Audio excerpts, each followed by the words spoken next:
மூணு தாள் பச்சை பருப்பை வறுத்து விற்கிறாங்க. அதை குழந்தை வாங்கிட்டு வந்து தின்னுது. இந்த குழந்தை அதை ஓண்டு பிசுக்கு கொடுத்து என்னை தின்ன சொல்லுது. நல்லா இருக்குதா பாருங்க. இது நல்லா இருக்குது. ஆனால் கடையில் வாங்குறதுக்கான இல்லையா, ஜூஸில் அது கடையில் வந்து வறுத்து விற்கிறாங்கல்ல ஸ்வீட் கடையில், அது ஒரு இதே டேஸ்ட் இருக்குது. இந்த பாக்கெட்டில் வாங்குறது தெரியல. ஆனால் எல்லாத்துலையும் உப்பை தான் கொண்டு வச்சுக்கிறானுவோ.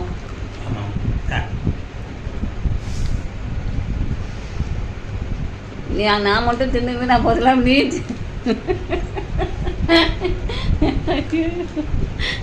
சிரிக்க முடியல. நான் மட்டும் தின்னு வீணா போதெல்லாம் நீ தின்னு வீணா போன்னு சொல்லிட்டு அதனால தான் கொடுக்குறேன். அன்பாக கொடுக்குறியா? அன்புனால கொடுக்குறியா?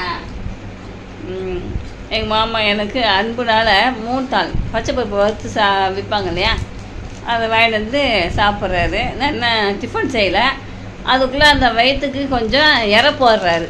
அந்த வயிற்றுக்கு இறை போடுறாரு.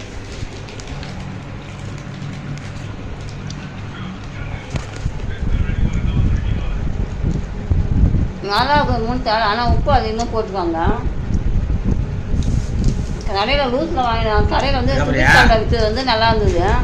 நல்லா இருந்ததுன்னா உப்பு கம்மியாக இருந்துச்சு. ஆனால் டேஸ்ட் கம்மியாக இருந்தது. அதில் உப்பும் கம்மியாக இருந்தது, டேஸ்ட் கம்மியாக இருந்தது. கடையில் வாங்கினதுல